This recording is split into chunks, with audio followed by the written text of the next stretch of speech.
Radio for the masses. Headline edition, July 8, 1947.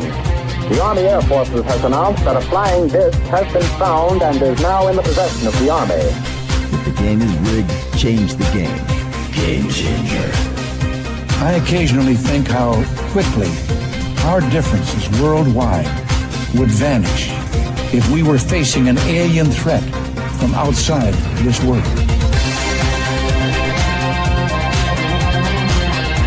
This is Fade to Black with your host, Jimmy Church, on the Game Changer Radio Network. All right. Welcome. How you doing? It's I almost said Friday. It's Fade to Black. It's Thursday, February 2025. I'm your host, Jimmy Church. You know what's going on. Let's do this, man. Because today is my Friday. It's your Thursday, but it is my Friday. Help support everything that we do around here. Get yourself a Fade to Black t-shirt. 2 shirts, 2 ways to get them. Links are below. All right. This week on Fade to Black, an amazing week. Monday night, we had Jerry Sargent with us live in the studio. Tuesday night, Lori Micah was with us. Love never dies. Last night, Mark Hartzman was back with us, our Bizarre World History. And tonight, it's Jared Murphy and Kristi Bass from RKEO X. I've called this show RKEO on F2B. Pretty creative, right? All right. I want to remind everybody what's going on. I've got 4 events coming up, 4 major events. Actually, it's 8. And I've just hit the wrong foot switch. I did it again. I hit the wrong foot switch because I didn't take off my shoe. That's it. Taking off my shoe. That's it. Shoe off. I have to have a stock. I have to, so I can feel, because there's 3 buttons down there. And when I don't do it and I just wear my shoes, trying to be cool, no, I got to be uncool and sit here with one shoe on. Coming up is Rise of the Guardians, March 29th and 30th, 2025 in Sedona, Arizona. After that, I head to the Midwest for the Contact Modalities Expo, Delavan, Wisconsin, at Delavan Lake at the resort. That's May 2nd, 3rd, and 4th. After that, I come back for Contact in the Desert, May 29th through June 2nd, Palm Springs, California. And then I head south for 1 of 2 trips to Peru this year. The first one for the Inca Celebration of the Sun, June 17th through the 27th, 2025, with Brian Forrester. Links for everything are below. All right. Tonight, Kristi Bass, Jared Murphy. And this is going to be a fun conversation because we're going to talk about ancient history, ancient sites. We might even talk about some ancient ayahuasca rituals. Yeah, we'll probably get into that too as well. And consciousness and everything else about their expeditions that they do. You can head over to their website. The link is below. It's on our website, our social media, and in the description below. And you can check out all the tours that they are doing around the world. So I would like to welcome, for the first time to Fade to Black, Kristi Bass and Jared Murphy. Let's see if I got this right. Is everything working? See, Jared's already got himself muted. Oh no! Just like that, Kristi. I mean, immediately, just right out the gate. And he was the only one talking too. Get it together. Yeah, you know what? It's all the behind the scenes magic. Thanks for having us on, Jimmy. Yeah, it's so good to have you guys. And now, before we get started, I want to say this to everybody. They'll remember the show with Jim Goodall, where we talked about me coming down to Belize with you guys. And I was so excited. And one thing led to another, and we didn't quite get that pulled off. But I do want to talk about it. So for everybody out there, this is the team that Jim was referring to during that show. And I was so jealous when he was laying that out. I'm like, dude, you can't do that without me. Oh, man. So in the interest of transparency, we've just done that disclosure. And now I'm going to start here because we have 2 guests. I will say your name so that way you guys don't at the same time. Yeah. You see, Kristi, I would never 10-4. Yeah, exactly. So Kristi, I'm going to start with you. One of the things that I just think about it every single day, and I'm not playing about this. Think about it every day. We don't know anything about our past. We don't. And we're just finding out little bits and pieces more and more every day. But you would think the future, okay, I get that. But the past, we know nothing. Why is that? And why is so much of it hidden? Yeah, I don't think we know anything about the future either. I think it's I don't think we don't know about the past. I don't think we know about the future either. I think it's both of them. I think, time isn't linear. Most of us know that. And so all we have is the right now, the present, the moment that we live in. What we've been taught, in formal educational institutions is showing truer and truer to be false. And Kristi, staying with you, just to follow up on that, what is it that hits you first when you go to these ancient sites? I always have one thought first that hits me, and it's not the food, by the way. So don't try to use your telepathy on me again. I won't do that again. Yeah, thank you. But I always have one thought pop into my head. When you first get to a site and you get the excitement out of the way, what do you think of first? Sit. I just want to sit. And when you're there and you take it in and you experience it and you feel it, I just want to sit and let it wash over me and just feel. Yeah, it's a really good answer. I'll give you my answer after we hear from Jared. Jared, you need to unmute yourself. Okay. Why are you muting yourself? You know you're going to forget. Never have. I've done 1,000 interviews, Jimmy. I won't forget. Okay. I've done 4,000. I've done 4,000, and I forget shit on every single show. So no answer. See, I stumped him, Kristi. That was pretty impressive. Why do we know so little about history? I'm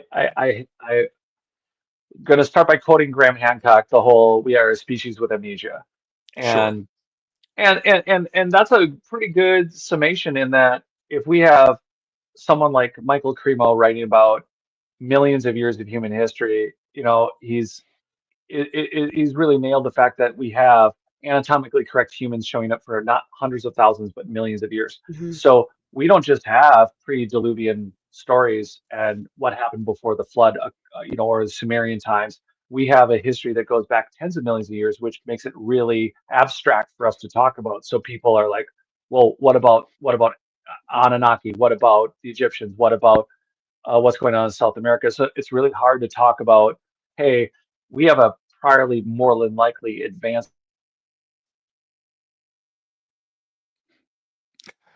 Kristi, I don't know what to do about this young man. Okay, you need to repeat that. You froze. Okay, let's do it again. Pre-Diluvian. Again. Yeah, no, pre-Diluvian. Pre-Diluvian. There's a clearly society that was moving 1,700 ton megalithic stones, but it's not just the movement, it's the frequency and energy technology. It's terra preta that's all over the earth. It's a soil that's found all over Central and South America. I wrote about it. It's also all over North and South Africa. It's all over Siberia. It's engineered by man. We don't know how to make it, but it filters heavy metals. It removes carbon dioxide. It's piezoelectric. It can send and receive frequencies and signals. It's 20, 30 feet thick, and it's all over the earth. And if you combine whatever this engineered soil is, which is self-replicating and self-carrying, with these megalithic ruins, we have a massive amount of human antiquity that includes clearly much higher technology to not just move or formulate geopolymers, but also to do frequency and energy work using technology that we have completely forgotten or is stuck in what we think of as paranormal or second sight or something that is in us that we think is, oh, it's magical, or it's a religious thing, or it's I can just see, I'm clairvoyant. But we never look at it and go, like synesthesias, we don't look at those as maybe priorly programmed biological technologies. So we're confused on a lot of levels. And what do you what enters your mind first when you approach a site? Man, I think it's exactly what Kristi said. You just want to sit there. There's like that, whether it's our collective consciousness and our stored memory. I think when you walk into a site, it's like you got those feelings, right? You've been to Peru a million times. I mean, what's it like every time you go? What I do with any site that I approach, it doesn't matter the culture or the continent, I smell the rocks. Really? Interesting. Yeah, there's that, that smell that you get right after a really quick shower outside on the sidewalk, right? That smell. Yes, I know the one. Yeah. Man, and that same smell is at every megalithic site. Stop. Really? Yeah, I love that. I love that okay. smell. Now it's committed up here. Yeah. I'll be paying attention. Because for me, this is me. I know that I've arrived. Right? I know that smell. You're just energized with it. And you're at a megalithic site when that, I don't know what it is, but it's that smell of old stone. I love that smell. Mm. When you go into a temple site, and again, it doesn't matter, but when you enter the site, everything on the outside stays outside. There's a smell that's in there. Mm-hmm. Man, for me, it's just so powerful. So it wasn't so much the smell, but the feel. When we were in Belize, Jimmy, we went into this cave, and it was like it felt like entering another world. And once we climbed through, you had to you kind of walk through just a brief few feet, and then you crawl through this opening. Mm-hmm. And once you get through that opening, it just opens up into this huge cathedral like cave, and it's the most beautiful otherworldly place I've ever been in. It was the same feeling. It was like nothing else exists, like there's nothing outside of where I am right now. Like I'm just here in the space right now. Like there was nothing. It was amazing. Yeah, Belize is so special because of the amount of the ancient sites that are there. They're everywhere. Mm-hmm. Everywhere. Literally. Yeah. And Belize is tiny. People don't realize how tiny Belize is. It's small. Yeah. And I've been looking at property down there for a long time, and I've got a friend that's got, who he is. He lives on the beach there, and trying to talk me into it. But there's just no property for sale. You would think, right, that it's not populated. It's small, man, and all the houses there are accounted for. But anyway, they 2 or 3 years ago, you guys remember this, I'll remind the audience, a developer was clearing land for some condos. And there were 3 Mayan pyramids on the property. And he was like, screw it. We're going to bulldoze them. And now, yeah. And so a couple of university and people got wind of this and got the government involved. If that hadn't, they were like a day away from bulldozing Mayan pyramids because they didn't give a shit. Why not? That's how many are there. They're like, man, I got this in my backyard. I want to build a gazebo. That's exactly what happens, Jimmy. Yeah. That's what the groundskeeper, when we were at, it was either Lubentun or Nimliput, I can't remember. But the groundskeeper said, when I said, what happened to the rest of the pyramid here? He said, over time, the villagers needed the stones to build houses and do this with. And so they would just come get whatever they needed whenever they needed it to build their own new structures. And it was my gosh. I mean, it's their own culture ruining their own culture. Fine if they want to do that, I guess. But it leaves all of us questioning well, wait, what was that? Yeah, it's not cool. I mean, like you No. said, what happened to the top half of this pyramid? Yeah. And dude goes, man, you should see my new back patio. Yeah. Yeah, those stones smell wonderful. Well, yes. It smells like Jimmy says. Yes. The mosque that are in Cairo, they're made with the white casing limestone from the pyramids. Mm-hmm. So Yeah. It's crazy. Now, staying on this for a second, there is, well, we're going to be talking about this all night, but the ancients obviously, what's the word that I want to, understood consciousness clearly. And when you go to these ancient sites, you see it everywhere. And once you understand a bit more about consciousness today, which I have, you then see it everywhere in its construction, in its meaning, and its intention. That's that other part of amnesia, right, Jared? We've let that go. Yeah, we have. But there's the technical plug-in part of it. There's how does the consciousness play with the technology that seems to be left from this pre-diluvian world? Because it's not just that we were reaching some existential thought process. It seems to be collective consciousness wasn't just something we downloaded. It was something we could live with and work with, and it seems to be plugged in biologically. So what does it look like? Do we have an external cell phone, or do we just think it? Did we just do it?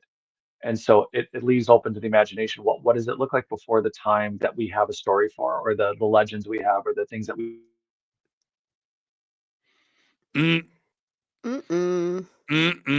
He'll catch up. and what happens if should I catch up? You caught up. Great. I caught up. So how much did you miss? 15 seconds. Great. So yeah, there's a chance that there's space traveling anthropologists, but when you look at how advanced this prior human race may have been, there's a good chance that what's still dinging around and what's still downloading, and this is remnants of that ancient human race that was global. And you guys are on a mission to teach, right? So you're going to go out there and discover, and then turn around and help humanity advance. Can we handle that, Kristi? Is that something that everybody would understand and embrace? No. Just immediately no. I don't believe that every person on the planet is meant to wake up. I don't believe that every person on the planet is meant to experience the things that, like universal consciousness and cosmic energy and feedback loops and things that when you connect with other people that you experience that are just natural for us as humans, should be natural. We're a species with amnesia. We don't remember, and in the text and all of the things that led us to where we should be as a species have been destroyed through the decades, the centuries, wars and floods and all of, for whatever reasons these things happen.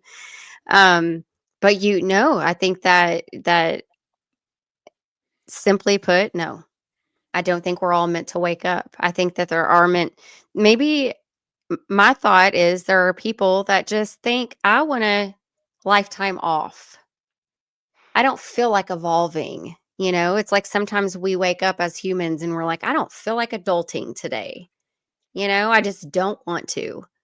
I think that maybe our souls feel that way sometimes. Maybe when we transition out of this into the next, maybe we want to say, you know what, I'm kind of tired and I want to take this lifetime off and maybe just be there to assist other people in their awakening. Interesting. Jared, what do you think about that? And what about the accidental waking up when somebody just gets slapped upside the head and when they least expect it. And now they don't have a choice but to jump into the deep end of the pool. Yeah, there's a couple things to this. One is I grew up severely Catholic and I'm recovered, but the idea of how we so you wake up and one of the things that you pointed out, Jimmy, was, or you just, in talking about this, we have these collective consciousnesses and these experiences, and we're waking up.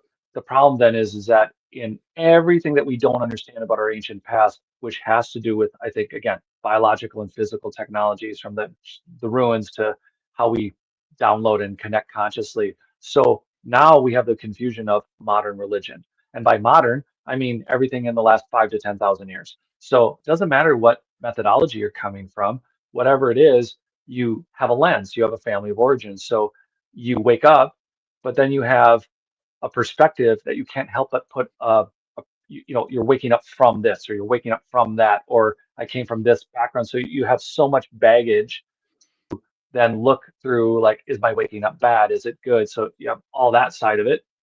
And then you're actually waking up and you're starting to see what's going on. But then how conscious are we compared to how much bandwidth do we have to then comprehend, oh yeah, this giant 1,000-ton stone is big, or the pyramids are big, or there's something going on. You got that feeling, or you have a download and say, I had a past life, or I have this future, or whatever. But then it's so easy with whatever. It doesn't need to be a technological thing, but we have so many distractions to either put you back to sleep or for you to just not handle what you're feeling or sensing, because we don't have the same awareness or capacity. We don't have a support group. Why religiously do we say in groups of 3 we experience God in the Christian world, right? At the same time, it's like if you and I are talking long enough, 15 minutes, and you have brain entrainment between eye contact. So what does that do when you're doing collective dreaming like Sufism, or you're doing an ayahuasca trip with a group and you can do collective dreaming? How much of this are we banging on the blinky board of a more advanced conscious connection, but we're grabbing at all of it in the dark, I think. Well, it's a really good point, because when you have somebody that has been raised in a certain system, you can say belief system. You brought up Catholic. I was baptized Catholic, and I'm Reformed too as well. Thank you very much. Is that no amount of reason is going to talk somebody out of that belief system. All it does is strengthen their position, right? That's exactly right. They need another outside force that has nothing to do with somebody that is talking to them. Something else has to happen, whether it's something accidental, or I doubt that somebody like that is just going to happen to book a trip to Egypt and walk through a site and have a spiritual awakening unless they are asking for it, right? But that's it has to be that kind of outside force, right? You're not. There's no self-help group that's going to talk them in or out of something like this. You have to be ready for it. Well, then you get stuck in that dogma of, you wake up a little bit and you meet a few people who you think are kind of in the know, and before you know it, you're going down a rabbit hole that has nothing to do with waking up. They have their own system, they have their own religion, they have their own way of practice, and before you know it, you're being lost in another methodology that doesn't have anything to do with waking up, and doesn't have to do with how you connect personally. What are you going to download? What are you going to see? What are you going to dream? What are you going to comprehend about the universe at large? It's not related to someone else's new age system, which I think is a huge distraction also. But now, Kristi, you just went to Ecuador and had a nice ceremony. Yes. Now I want to talk about that for a second, because I too recently have explored DMT twice. Okay. But I waited a lot. I've interviewed so many people. I've all of it. I've got all the information in front of me, and I no amount of reasoning can explain it. Yeah, I wouldn't do it. I No. wouldn't cross the line. And then last year, it was just one of those things, and I realized what I wanted to do. I had Andrew Gallimore on the show. Do you guys know Andrew? Okay, No. it doesn't matter. He's a neurosurgeon, neuroscientist that studies this. So I had him on the show, and I immediately contact my shaman friend. I said, okay, this week, it's time. This You know, week, that's what you did? That's how you did it? No, it was a couple of months ago. Kristi, stay focused. Stay No, focused. no. I mean, like, you just called him and you were like, this is the week. I'm doing Yeah. it this week. Yes, I did. That's how fast it happened in your mind. You were like, okay, Yes. ayahuasca is happening this week. And you just did it? Now. Wow. Yeah. So I did it twice. Anyway, so, but this is, for me, the profound part of that is they knew about this process and other dimensions 4,000 years ago. Yeah. That's crazy to me. Yeah. I mean, that's nuts. Where Right? does this knowledge come from? It's, I guess, saved through the centuries. I don't really know. I don't know if I'm thinking maybe some of the things that happen, and I'm actually just processing this as we're talking about it. So this is just new. I could be completely in left field, but I'm thinking like maybe some of the knowledge that we're being presented with when it comes to psychedelics and psychedelic therapy and things like that are things that, maybe the written text has been destroyed through the years, but the downloads haven't, because of the plant medicine. It has its own intelligence separate from ours. If you've experienced plant medicine, you can feel the intelligence in your body. You know that it's separate from your own. You know that it's not you. You know that it's different. And so if that's the case, then why would we need written text to experience this physicality that exists on the planet? Yeah, We don't need written text. I've thought about that so much. Jared, where do you think this original recipe came from 4,000 years ago? You think it was a download? Do you think it was Mother Gaia, coming in going, okay, so check this out. Here's your download. You better write this down, because this is what you're going to brew Mix this tomorrow. vine and brew push this together, and then we're going to surf the wave of the universe. Right. And out of your 10,000 inner universe. Yes, 10,000 roots in the jungle. Yeah. Right, 10,000. But these two it's crazy to me. Crazy. There's no way that it was just even 4,000 years ago, because one of the hard things with archaeology is acknowledging that they were doing this, they were doing psychedelics, they were doing all these drugs way before we were thinking it. So if we have something like the Piri Reis map, if we have these remnants of the Babylonian Plimpton tablet and the YBC tablet, where we're seeing advanced math and advanced map making of Antarctica, and plenty of things about why would we not know about ayahuasca? Why would we not know about some of these medications and these drugs? We would have already known. So how it was passed down, or how it became a mystification, how it became a deification of what was once just a standard practice use in a suite of cocktails that would have been better for us than any pharmaceutical. There's no way it was just 4,000 years ago. It had to have been continuously pre-Diluvian, and in a time frame where, again, the technologies, again, if we just table all the stuff from the megalithic stuff, the frequency stuff, the Terra Preta stuff, there's no way we're not dealing with a human race that was fully aware of this. But how did they get? Maybe there was a time where Great Flood happens, people forget, but there's still collective human consciousness. We proved that with quantum mechanics. So we know there's collective consciousness. So the download could have been one guy in the jungle, and he got the voice, or she got the voice that said those two plants. And maybe no one else had contacted them, but they're like, I don't know, but there's something about this. And it could have been that simple, that it was a download. It's like the same time people who say, I lived in a field over there and there's a farm, and they go dig it up and there's a farm. And is it that it was their life, or did they tap into that collective consciousness or that stored collective memory Hmm. and no. So somewhere in there, we got ayahuasca again. Yeah. And here's I was talking to Brian Forrester about this. We may never know, right? Yeah. We may never know. There's no survivors, right? There's no text. There isn't anything. They've left us to put the puzzle pieces together. But don't And we it's think don't we find it a little bit odd, Jimmy, that what is produced in an ayahuasca journey is DMT, and what you're born with, the first chemical, and the first chemical that leaves you when you die, yeah. last one is DMT. Mhm. These are things you produce during birth and death. DMT Mhm.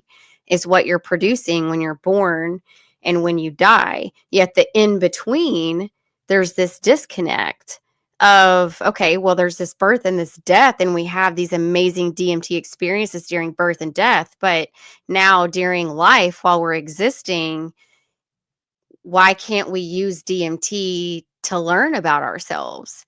If we're born with it and release it, and we release it when we die, why why can't we unlock it during our lifetime to help us reach that divinity or open the third eye, Right. decalcify a little bit? Why can't we Yeah, take it I a little don't know. further? I don't have those answers. And the thoughts that I have about that are more uh logistical scientific issues and not a deep conscious issue, Mhm. because I feel that it's a key. It's certainly not a drug, and it Definitely. allows you access to a parallel world or dimension that we normally don't have access to. Mhm. And but yet we hear science and physics talk about the metaverse and parallel worlds and 11 dimensions and what is accessible and what isn't, and all quantum computers and the quantum world and how they operate, are all because of these extra dimensions. Well, here it is where deep history and those cultures fully understood how to access that dimension, That's right. right? And they embraced it. And here we have an opportunity to study this other world. And it's not, what's the word that I want to, it's not recreational. It's not funny, It's a ha ha. calling. It's a calling. It's a It's a deep calling. seated calling in your soul that just pulls you to it. It's like you can't fight it. You can't, there's an acceptance at some point that you have to understand that you're not going to know it all, that we're just never going to figure it all out, maybe not until we transition out into the next. But at the end of the day, it's just some of us have it and some of us don't. And it's just like that deep, like magnetic pull to universal understanding, you know? Yeah, yeah, and it's right there in front of us too. Yeah. Jared, have you done ceremony? No, no, I just died 7 times and tried that. I went straight to the core. Yeah, yeah. Okay, you were close. You were close. You went to the No, edge. You went to the edge you and know, took a peek. well, Kristi has me. I think we'll probably end up doing that. I think the DMT part, the logic behind it being in our actual body. So my meta conversation on this is, well, like you could take steroids and go to the gym and get bigger because you use the steroids. And so in my mind, I met Wim Hof. I got to train from him the first time he came to America. So I've been doing the breath work, and I see the geometric shapes, and I definitely reach a level with doing the breath work I do and the cold therapy. But my thought for a long time before I met Kristi, actually, it's her fault. So that's where I'm going with this. Is that is Great. that the idea is that I thought if I would do ayahuasca, Jimmy, was that it'd be like skipping. It'd be like in my mind, it'd be like taking steroids. I would jump to something that I know I can do and I could do all the time. And I understand that's a gateway. And so it's a key, like you said, we could turn the key and use that key and take the shortcut. Or that's my thought process, is that instead of jumping it to that point, maybe we should meditate and work.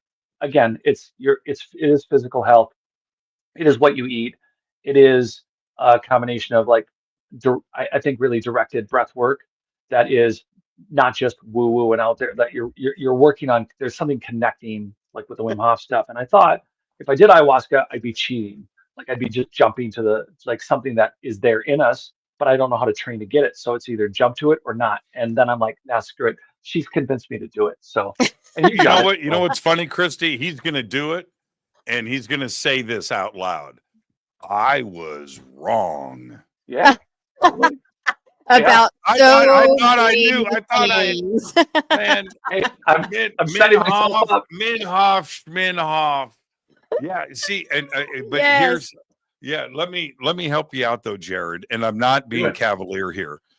Yeah. Ayahuasca is one thing, okay, but that is a 2-day investment. Yeah. DMT is 5 minutes. Yeah. Okay, in and out, and 10 minutes. You really want to go? Okay, 15 minutes. But the point being with all of that is you will see the other dimension and experience it, and then you can come back out, so you know what you can do. It's not. It's the veil comes down completely. The veil comes down completely. It's pretty fascinating.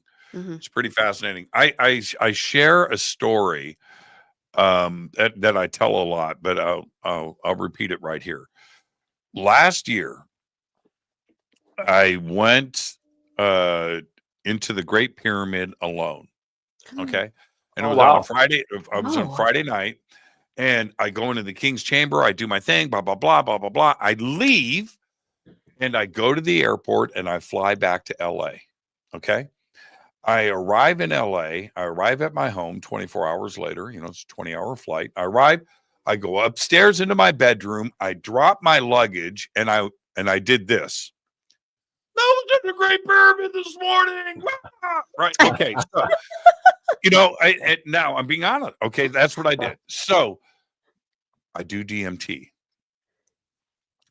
I get in my car. I drive to my house. I came up into my bedroom. This is a half hour later, right? Hour later. I come up into my bedroom. I put my keys on the nightstand. And I go, I went to another world. Holy crap.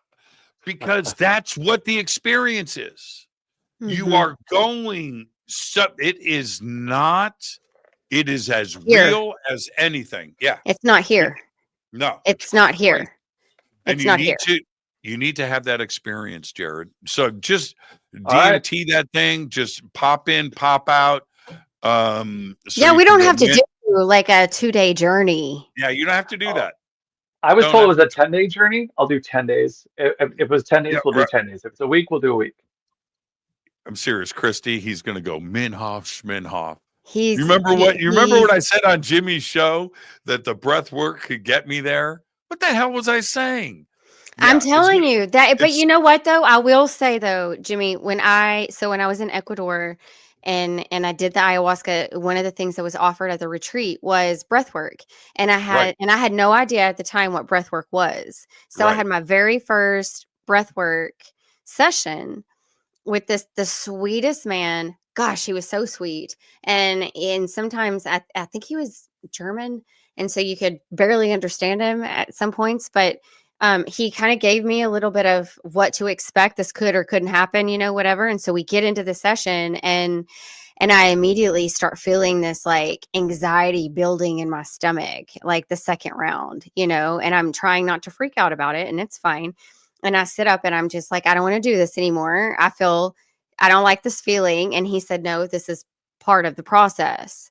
You just need to feel it, you know? And so I lay back down and I continue the breathing. I ended up cramping, like my hands, my feet, everything drew up, like tears, weeping, the whole thing, expressing emotion, just flooded out of every pore, everything of my body was just like expressing emotion, trauma, just expressing. Our society worldwide has let it all go. Yes. It's crazy to me. Well, they've turned it into like a mystical woo-woo type of, if you're doing breath work or yoga or you're meditating, then you're not like, it's normal. You're not yes, normal. you're not normal. You're a woo-woo witchy type of whatever, when really this is the basics and the foundations of life. And breath is the air that gives us life. Like, that's what we breathe. Like, if we don't have breath, we can't live.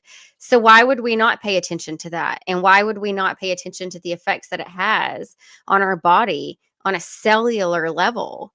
Why would we not pay attention to all of these things that should be something that we grow up with as children, knowing, but we don't.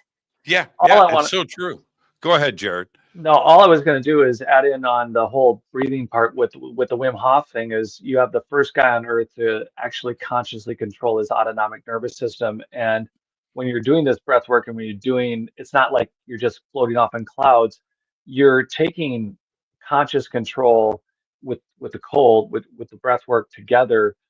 There's a switch that goes, and I try to explain it to people. You're not just breathing nice or breathing deep or having some hyperfixation of some kind. You're actually something switching on in your nervous system, and you're able to feel and control a pulse, a system, a rhythm. It's not just you're floating off in a cloud, or you're thinking about you're relaxing or something. What's really going on when you're not just controlling your inflammatory response? This system, it's interesting. And obviously, I haven't done the ayahuasca, but when I'm talking about this kind of breath work, it's definitely about how do we reconnect? How do we take control of this system that we forgot or we deified and we thought we couldn't do it? Or it was the autonomic nervous system meant we couldn't control it, but we can. And what do we do with that? It's not just heating and cooling and inflammatory response. It's consciousness. And that's something I definitely want to do. But obviously the ayahuasca thing is very different. Yeah, it just check it out. I was just teasing when I talk about breath work and stuff. And the reason for that is, first off, if we can't laugh at ourselves, then who can we laugh at? But I have sat and done breath work with the best. And so an hour into it, and I'll be sitting there with my eyes closed, right? And I'm doing my breath. And I'll open up one eye and kind of look around the room and then close my eye going, do I look as ridiculous as they do? And I have that weird thought, and I do that to ground myself, because I used to make fun of it for years and years and years and years. I have a deep, profound respect for it. I really do. I do. It's incredible. And one of the other things that opened up my mind to it, meditating to me is a discipline that I can't. It's hard. It's hard. I can't focus enough. So what I do is I ride my Harley. Yeah, I ride my Harley, and you ride the droning of the motorcycle for 2 hours on a road in the desert.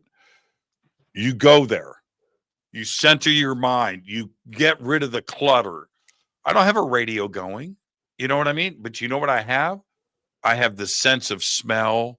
I have nature. I notice, there's all of that. And then because of what a motorcycle is, especially a Harley, you have to be hyper focused because it's life and death all the time. You can't make a mistake, right? So all of that, and then you achieve this nirvana thing. And I love it. I cannot get enough of it, but I don't have the discipline to just meditate on my own. It's so hard. It is. Yeah, but Jimmy, that you just described an individual meditation that isn't that's a real meditation. What you're doing. That's exactly right. You're going where your brain entrainment is already trained. It's 100% of meditation. Right. And I've learned it on my own. Yeah. Well, and I think that's something we have to, I think as just a human race understand is meditation for one person might look different, than meditation from another. Me sitting here, with my legs crossed and my palms open, trying to meditate, it is different from you being on your bike in your meditative state. I'm struggling. You're not, like I'm struggling to stay focused on meditating, even though you're not supposed to focus on meditating. You're just supposed to be, but then it's when your brain just can't shut itself off in that way. That's where breath work comes into commission for me. It's kind of like, okay, if I can't meditate, but I can do breath work. Like I can't meditate, but I can focus on my breath. And so not only am I meditating through breath work, but I'm also clearing out negative energies and stuck traumas and things from on a cellular level from my body. I want to change gears just a little bit. We can come back to this at any point. But I also want to set this up for when we come back. What is there a common denominator or some kind of progenitor that you see with the construction of a Mayan site or Peruvian site or something from the Middle East or Mesopotamia or Giza? These constructions are very, very, very similar. Mm-hmm. And you can even throw in Göbekli Tepe, which really throws everything off too as well. What do you think that is? Was there one guiding light, one teacher teaching everybody?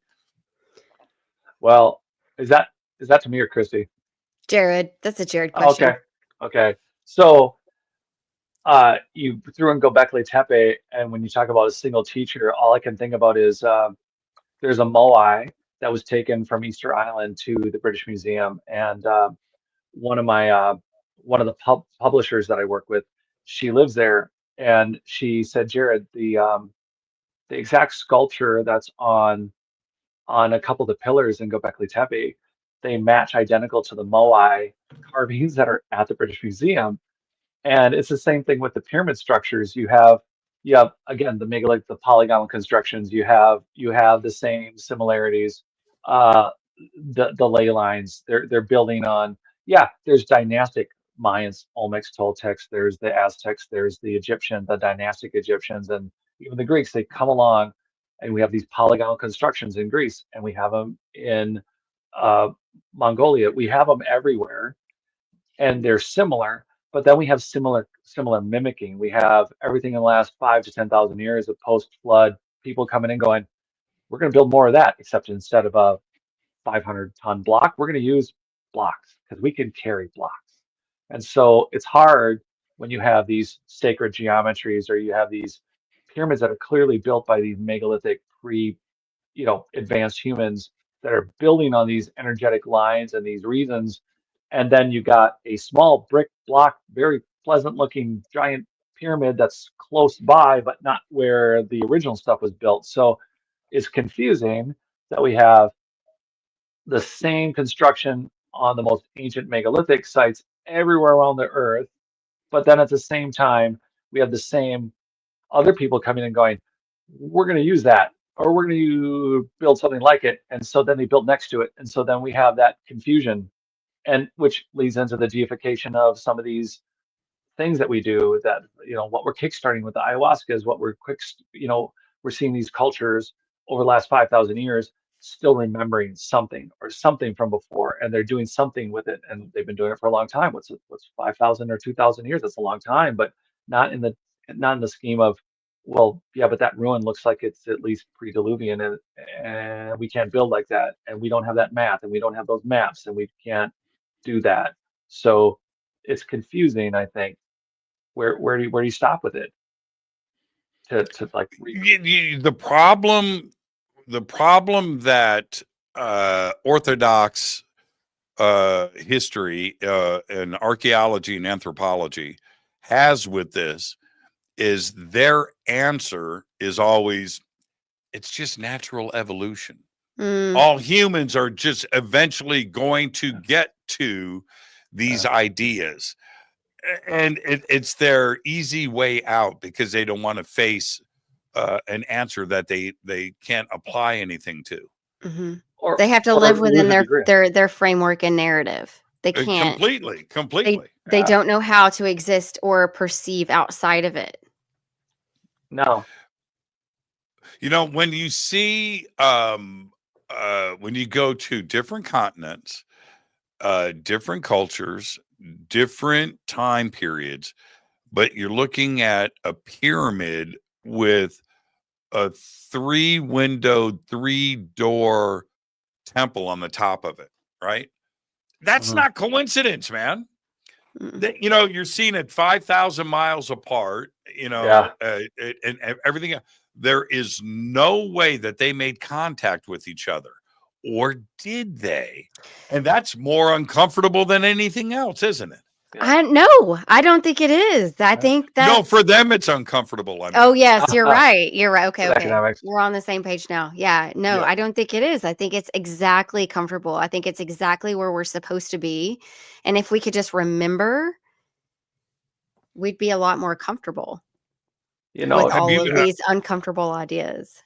Have you guys been to Tiwanaku No. in Bolivia? All right. no. Well, back to Jared's point about the Moai at the British Museum. Okay. At Tiwanaku,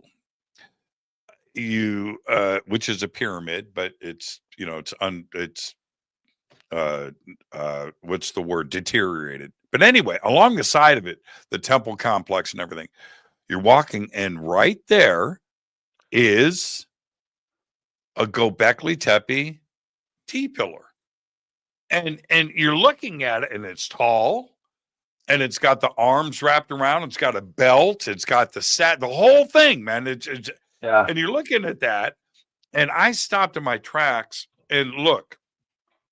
I realize it's a stretch.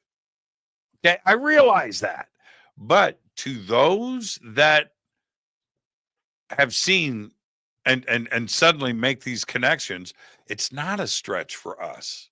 Mm-mm. But nobody wants to go there. And I'm telling you, it's obvious. So I don't know if there was some transoceanic thing. I don't know. I don't know if there was a teacher. I don't know if it's Atlantis. I don't know. I don't have these answers, but it's right there in front of you. It's hidden in plain sight. And it's crazy that more people aren't. I'm sorry, Jared. Go ahead. No, go for it. It's crazy that more people aren't recognizing it. And then the people that are recognizing it are being labeled, you know, as woo-woo or witchy or whatever, you know, we're being labeled as like pagan, or, you know, we don't believe in God, or, you know, whatever. Like you get labeled when you start asking these questions about history that like, okay, well, this just doesn't make sense. And it's just obvious. Why aren't we asking questions? People are freaked out because there are now so many questions surfacing. There's so many, and there's so much happening right now in the world. And I'm sure we'll get into the UFO phenomenon, but there's so much happening in the world right now. I think people are just like scared. They don't know what to think. And for those that don't have the capacity to wake up or open their mind, they can't perceive of what's outside of the narrative that the only narrative they've only known their whole life. If it's the only thing you've ever known, how terrifying is it to step outside of that, you know? And with you guys recently, and Jim Goodall was talking about this. You guys recently went down and cleared out a bunch of Mayan pyramids, right, with the locals. Very commendable. But what I am fascinated with that aspect of it, you guys did it at a certain scale, is that with all of the construction that's going on in Central America right now, the building of highways and construction and clearing and LIDAR and looking through the jungle canopy, now these numbers are being thrown out there at us. You know, 15,000 miles of freeways, how many temple sites, how many of these pyramids are underneath, and it's in the thousands. It's not just one or two spots. It's like everything with a tree in Mexico, Guatemala, Honduras, and Belize has got a pyramid built next to it. It's crazy, isn't it? Mm-hmm. It is. Yeah. And they're not, and this kind of dovetails into the point of like how are all these places connected. And I was just going to point out we have solid evidence that the Phoenicians were traveling into the Great Lakes for the copper, for the Bronze Age, because copper has a fingerprint just like fingerprints, and the metallurgy, you can tell where metal's from in a mine. And they're studying it right now in Turkey. There's researchers saying, look, most of our copper from the Bronze Age is from around Upper Michigan. And then we have the Bay of Amphora jars off of Brazil. So it's not just one blown off Roman ship. We have contemporary evidence that we have at least almost that 5,000 years of travel between the continents. There's no way that they weren't. And Thor Heyerdahl, yeah, how many times do we got to point out that, yeah, it's possible to go to Easter Island, but there's clearly a connection between these cultures and these places around the world, and the vast millions, not 9 million people in North and Central and South America, but the tens of millions that were living in the Mayan Empire and throughout Central and South America, and the pyramids that we were uncovering. It's a complex that's, they say, it's like 300-400 acres, but it's not, because we're up there. And picture this, we're going up a mountain that's been shaved down, that's 270 feet tall. On it are multiple buildings. The entire size of this 270-foot earth mound was actually a sided pyramid. They had actually carved blocks, so you're looking into the distance like they're Egyptian pyramids, but they're earth built. But we're up there, and every Mayan we're working with, then they're Mayan. There was a Mayan village of Mayans. They're Guatemalan Mayans, but they live in Belize, and they're all subsistence farmers, and they do it by hand. They plant everything, they do everything by hand, and the best growing soil is all the accumulated composting on the pyramids. So the best growing soil is all on the sides of these pyramids, and you're looking out for 20 miles, and they're saying, well, we know that's a ruin, and that's a ruin, and everywhere you can see the farm on all the sides of all these pyramids, because that was the best place to grow. But they keep digging stuff up, and they keep showing us. Kristi and I, we're there with our group with RKEO X. We're at a town meeting. We have multiple town meetings because we hire 140. We pay 140 villagers to work with us over 10 days to keep clearing and doing all this work and to do our scanning. But they have questions, and we're talking. And one of them came to me, and there are things that they find all the time, crazy cool crystal artifacts. They find pottery and stuff like that, but it's definitely clear this is not a few 100,000 people that were there. There's tens of millions. It's just crazy, and we won't. Why talk about it? Because when you have a $300,000 archaeological degree, you can't be wrong about. Apparently, there wasn't 9 million people in North and Central and South America. It's got to be something else. It's the funding environment, man. You want to keep your funding going, you stay in your lane. You got to do it. You have to do it. You got to stay in your lane. If you want the funding, if you want to do what you want to do, and whatever it is you want to do, whether it's politics or education or religion, if you want the funding, you have to stay in your lane. And to stay in your lane, you have to put the blinders on. It's so funny. You go to Pumapunku in Tiwanaku, but Tiwanaku's great, but Pumapunku is fascinating. And you go there and it is completely ignored. You can see all the digging that's done. They go down to a certain level, and then you see some pillars and rocks and carpet sticking out of the ground. And it's just left. Why? There's no interest. There's no funding. It's crazy. It's crazy. This is crazy to me. It's crazy that we're humans on this planet, and the more and more of us are waking up, and we're like, okay, where do we come from? What's going on? And there are all of these places all over the world that are just being bulldozed for roads and covered up and knocked down, and we're just going to use these as materials for our backyard. And it's like we're destroying history right before our eyes, and then we want to question where we come from. Are you guys ready? I'm going to show you an example of what I'm talking about. All right, you guys guys ready for this? Yeah. Now let's see it. This is fascinating. I just got to pull this up. Just stay with me. All right.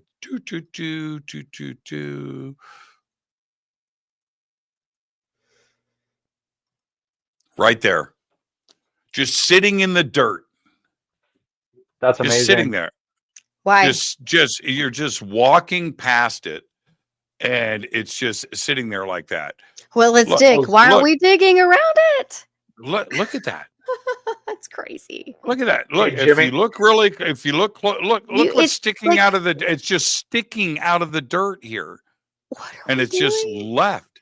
Look at the ground. This is just. Yeah. Look at this. That's so well done. That's so well done. And Jimmy, one of the things Kristi and I and RKEO X is working on is we have been in talks with the people in Peru to do some digging at some of the major sites. So right. We are actually looking at doing some of the actual work to figure this out, but it's so infuriating to see 60, 40 feet of mud. Why is there mud? Why are those things in mud? Okay. First off, Watch this. Watch this as I scan. Look at everything. Look at all. It's crazy megalithic, right? Watch this. It's just everywhere you can see.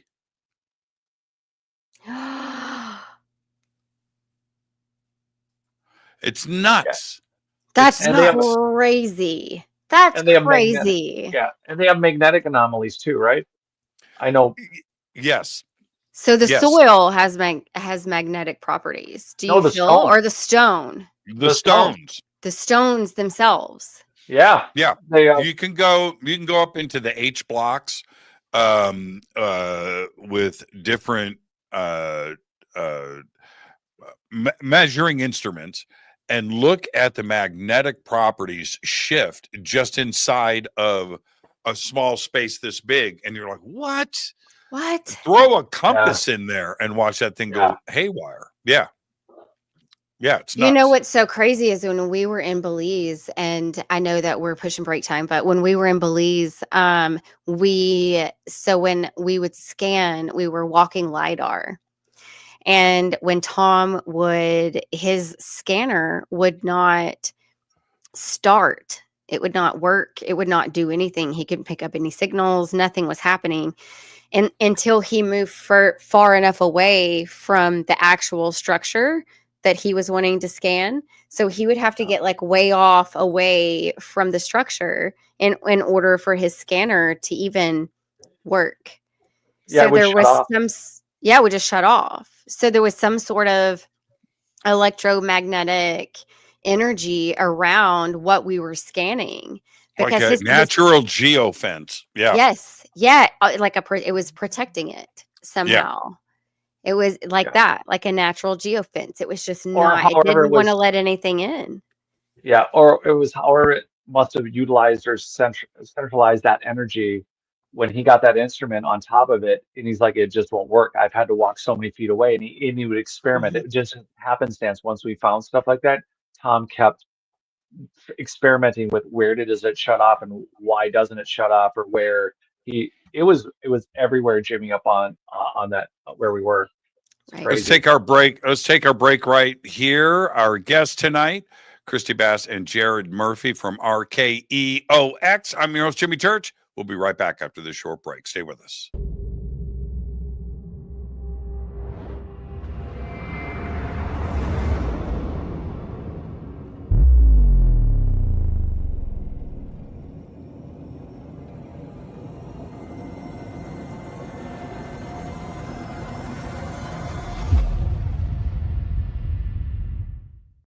Subscribe to our YouTube channel to get your alerts and access to over 2,000 videos. Click that subscribe button right now.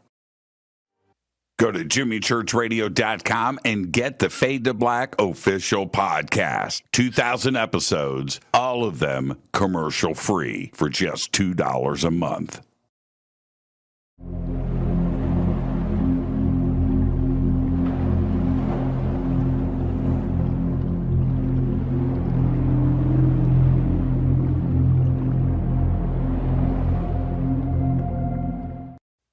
launch into the vortex on Gaia TV. It's Fade to Black for the screen. Simple to do. Go to Gaia.com, search Jimmy Church, or click on the link below. Follow Fade to Black on Twitter at JChurchRadio. Get all of the show updates every single day. It's now called X, but who cares? How you doing? Jimmy Church here. Special announcement. Get your Fade to Black T-shirts. That's right. Help support the show. Help support everything that we do over here. We've got 2 T-shirts. We've got 2 ways to get them. Get your Fade to Black T-shirt today. Go Beckley Teppy. Go to jimmychurchradio.com and become a Fadernaut. Get a membership. That's right. Everything is commercial free. You have access to downloads, and you get to call yourself a Fadernaut.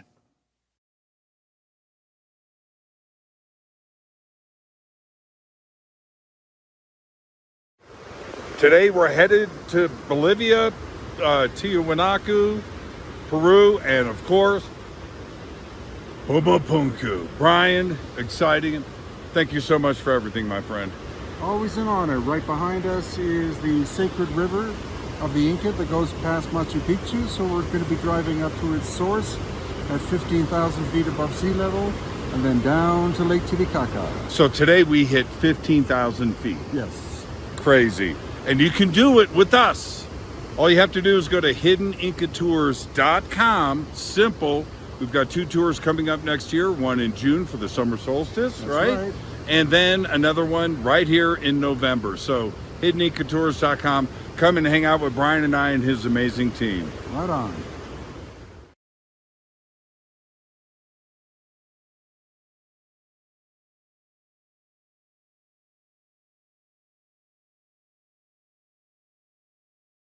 River Moon Coffee, makers of the Fade to Black blend. Truly the best coffee on planet Earth. Just visit rivermoonwellness.com or their Amazon store. It's all simple to do. You can check out the Fade to Black blend, the Game Changer blend, or any of their Black Moon Wellness products. It's the only coffee I drink.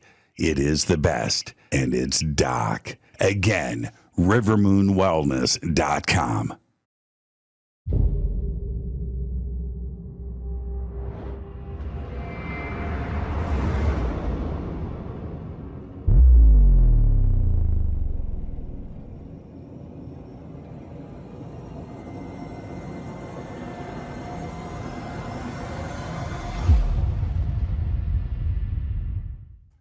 All right. Welcome back, Fade to Black. I am your host, Jimmy Church. Tonight, Jared Murphy and Kristi Bass is with us from RKEO X. That's right, RKEO X on Fade to Black tonight. And so let's, I'm going to go with Jared first on this one. Jared, do you have a favorite site that to you is more important that you want everybody to know about? Boy, that's a tough one. Göbekli Tepe, of course, is interesting because there's so many tepes. There's not just one, there's 6 that we know of, and then there's even more buried.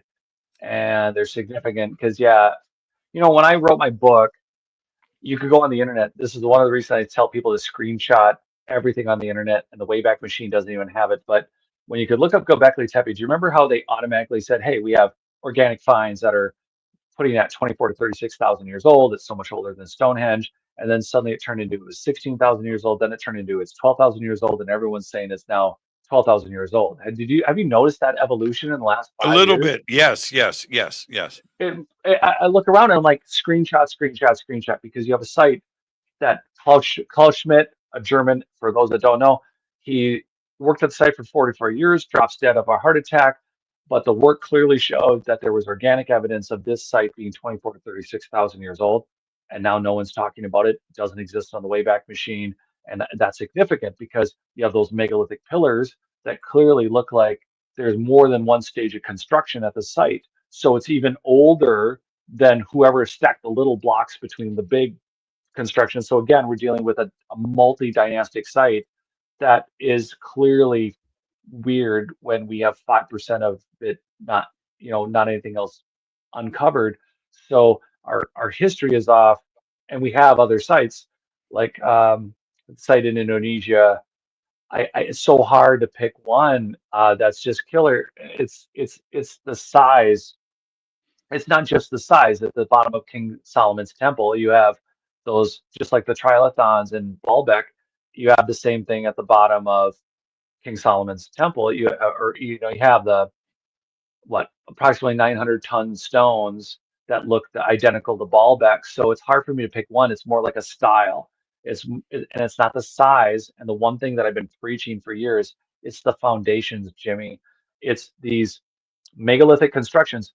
Clearly, I think the compactions, in order to not just stabilize, because I've been in historical remodeling for a long time, and I don't think it's just that they built big. I think the frequency and energy technology for these constructions are built into the foundational layers themselves. So whether it's nano in size, we're always thinking about golden monkeys and Indiana Jones stuff, but the very compaction of the constructions that these megalithic structures are built on indicate, I think, extreme technology where we think maybe, oh, well, it's 99% compacted, so it's a solid surface. I don't think that's the case. I think they were very intentional, and no one thinks, should we core sample under these megalithic constructions? So it's more of a personality thing. If you just want to take Ollantaytambo, Sacsayhuaman to all the stuff around the Great Pyramids, where you have all the keystone cuts and large slabs constructions with Baalbek, if we were to go under them and to start analyzing the core samples of the layers of the earth, of the foundations themselves, it's not just that they pre-compacted and put a heavy stone.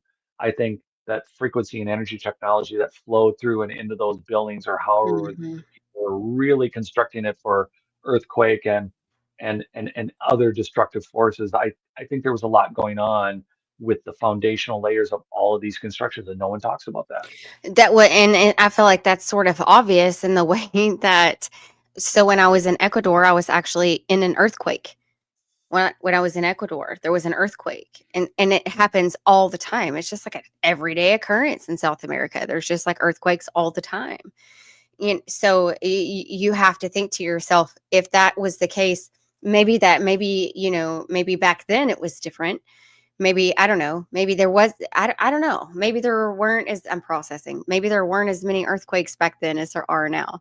But if there were, they would have had to account for that in order to build these structures. But now that these structures are built, and they're built in a way that we can't rebuild them. Like, we don't know how they were constructed. We don't understand the construction of these buildings. And so if they crumble, how are we going to rebuild them if we don't understand the construction from the beginning? Yeah. And I think that starts with the foundations.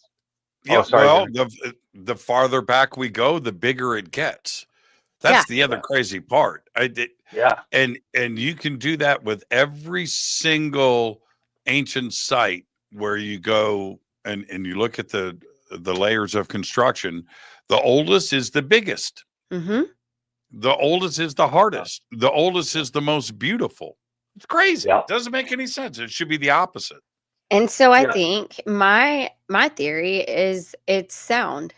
It's just frequency, it's sound, and everything is related to that. And so if we can figure that part out, which we're on our way to figuring that out. There's so many studies and researchers and people figuring out how to cure cancer with sound frequency and how to levitate with sound frequency. And so now we're understanding sound on a level that we haven't before.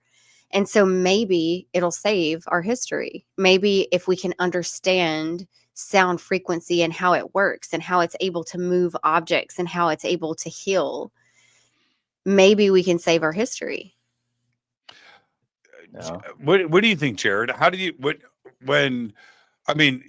Baalbek is an obvious thing, but most people don't realize, and I'm just going to spell it out right now. In front of the Great Sphinx on the Giza Plateau is the temple complex to Khafre's pyramid. And so if you look, the causeway as it goes down, it winds around the Great Sphinx to the temple complex that is in front. And that's one of the oldest temple complexes in Egypt, right? Probably some priestly ceremonies were held there, but that's some of the biggest rock work too, and it gets ignored. Those are giant stones in that temple. Is this the temple with all the blue, all the pillars with the single? Yes. Okay. Yeah. So I got to interview Mohammed Ibrahim, another friend of mine, Jandeo, the archaeologist. A lot of things that people don't know about that exact temple is that the roof is actually a single slab. It's over 4 feet thick. It's over like 40 by 60 feet, and it's over 5 feet thick. It's a single slab. The Egyptians did not do that. Not the dynastic loincloth ones. They didn't build a single slab to put those pillars on. They found it, they utilized it, they reused it. But all right, that wasn't the point. I apologize. What was the actual the question? Oh, the megalithic. The megalithic construction of that temple. Yeah, so when people are looking at it, the thing that's interesting are the keystone cuts, right? So you have all these. No one's done the metallurgy. No one's done the metallurgy on all the keystone cuts around on the world. They're like, oh, it's a metal, it's an igneous, or they had it's a contact. You don't need a metal connection between two 500-ton things. You don't need to do that. But in Egypt, at those temple complexes in the ground on the Giza Plateau, you've seen what looks like massive 40-foot slab blocks. And you see where they connect, and they seem to have like a little hug point. And it's like there's a giant. I'm standing on a giant. It's a giant block, and they seem to be dovetailed. They seem to be connected together, like they're holding hands. And then you got the keystone cuts, and you got these giant slab constructions. There is just the amount of technology involved to produce something like that. It's just not, and all the core sampling, all the core. Clearly, there's conduits cut. So all the pieces, when you add it all up, do not work into dynastic construction's favor. It's not bronze tools. It's frequency and energy. There's other things going on that they're counting for. And we look at all the constructions, and we always think, how do we lift a big block? How did we place it? But what did we place it on? And when we're placing it on, if we're using the sound and frequency, we're also dealing with earthquakes. But if you're utilizing that technology, if these obelisks all move, if you have these dovetailed massive megalithic blocks, why are you connecting them so close? Why are you building on this scale unless you as a society have lived through multiple deluges or multiple massive earth shifts? What if you're building megalithically because you're used to every 20, 30, 50,000, 100,000 years? What if you've actually been around long enough to go, well, if we don't build at least this big, we're going to have more to mop up after the next mud wave? Man, that's good. That's good. Yeah, that was well thought out. Yeah. Well thought out. That's Well, good. the one of the most comical statements that I hear from the Orthodox side of things is when they talk about the Giza Plateau, and the Great Pyramid sits on 13.5 acres of leveled bedrock, right? Okay. Yeah. And they go, well, it's not that complex. They just did it. Wait a minute here. 5,000 years ago, Stone Age man just levels off a hilltop. A stone. They were bored. Yeah. Nothing better to do. Yeah. No. You need to stop with that. And they did it 3 times. They didn't do it once. It's that's just crazy to me. Do you know how Jimmy, difficult it is to level limestone like that? Yeah. Well, and not only that, oriented to true northeast, west, and yeah, south. that 1/60th of a second, 1/60th of a second off of true north by south, and on top of it, there wasn't even in early times they're not only doing that, but then all the measurements. But all that aside, we look at those 3 pyramids, and the earliest notes that we have in modern times in the late 1500s was that there were 7 pyramids, not 3. There were 7, and that was just in that period. So where are the other 4? And what do they get turned into? And whose palace are they now? And then what about the ground? So yeah, they're cutting into, like you said, the bedrock, but they're doing it at such a precision amount and a precision leveling. And to be 1/60th of us, we don't have anything. I think we have one astronomical observatory in France that's close to one. It's not 1/60th. It's like a full-on minute off of shit. It's not. Right, right. And here I'll throw one last thing in there. From corner to corner at a diagonal, right on the Giza Plateau underneath the Great Pyramid, it is off depth-wise by less than an inch. You gotta be kidding. That's how level it is after all of these years. Right? That's not normal. Like that's just not normal. That's not, and you cannot, and this is what blows my mind, Jimmy, is there aren't more people asking these questions. Like, no. Why, how, this doesn't make sense. This just doesn't make sense. The history that we've been taught, number one, is false. And number two, all of these things, the way that the pyramids line up and it's just not. It's all done with purpose. There's so much intention behind it that you can't ignore that there was a civilization, an advanced civilization that existed before us. And the question to me is, why are we trying to cover it up? Why are we paving highways over ruins? Why are we just using ruins to build our backyards with? Why are we taking things from history that need to be studied and examined and understood so that we can understand more of where we came from? It's like the longer we exist, the more of our history we delete and erase and quit and just forget about. People are just forgetting about it. Like it wasn't there.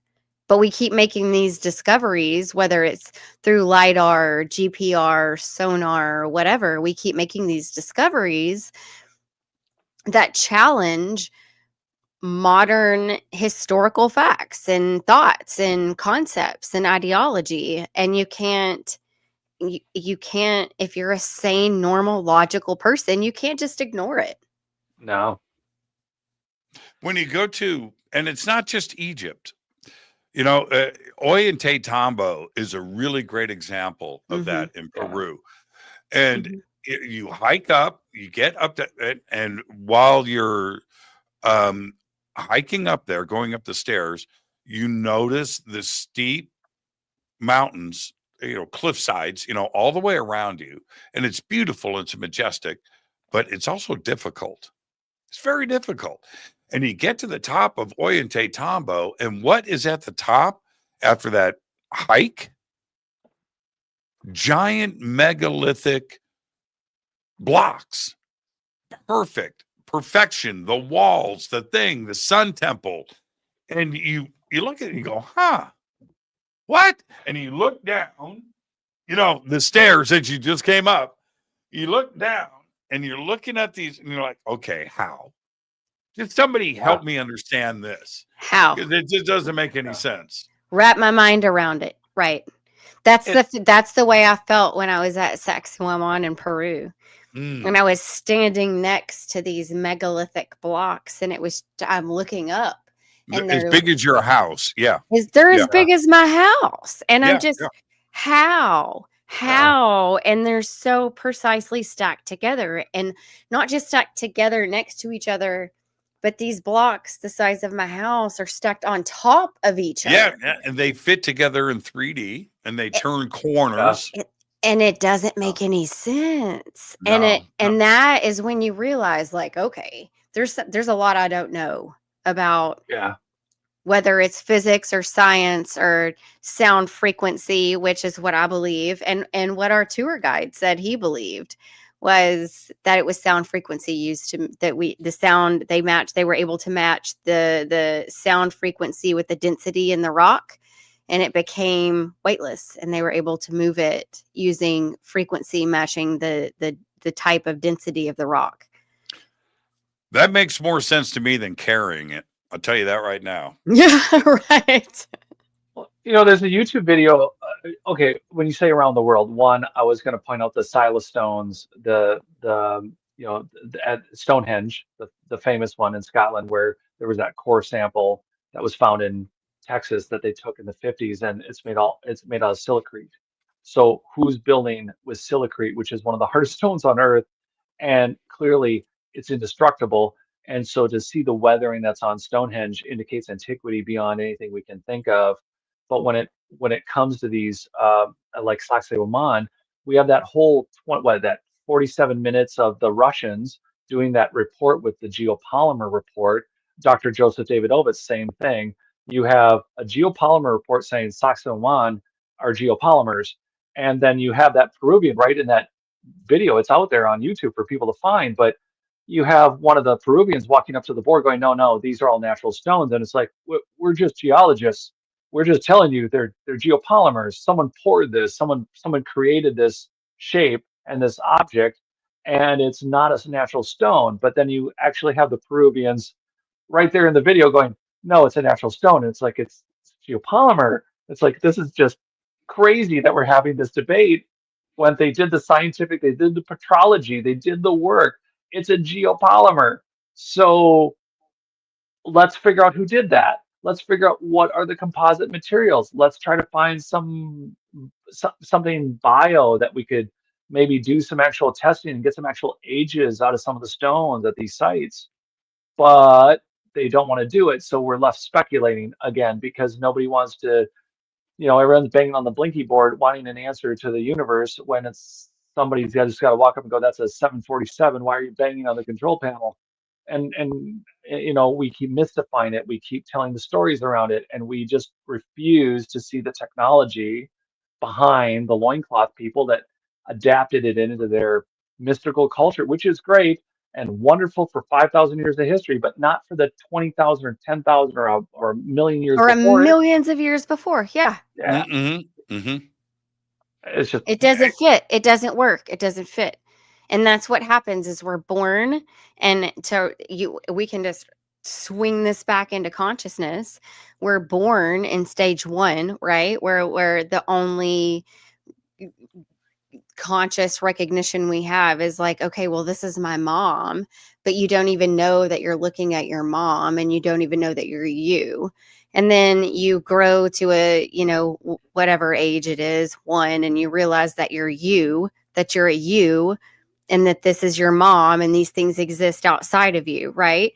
And then the programming begins, whether it's, societal or religious or political or, whatever childhood traumas you get handed. Like, then you get all of the programming, all of the belief systems that are just you grow up with. And then you reach an age where you're like, wait a minute. Not everybody does, but some of us do reach an age where you're like, wait a minute, who believes this?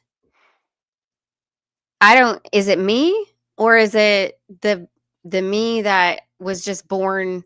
Is it my avatar? Like, my avatar believes this, but my actual self, this doesn't resonate with. Well, it goes against what we've been taught by all of the leaders, whether it's religious or political or whatever.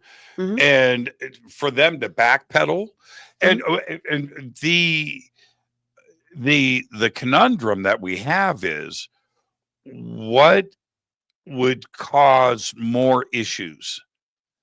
The knowledge of an ancient civilization before us, or ET visiting this planet?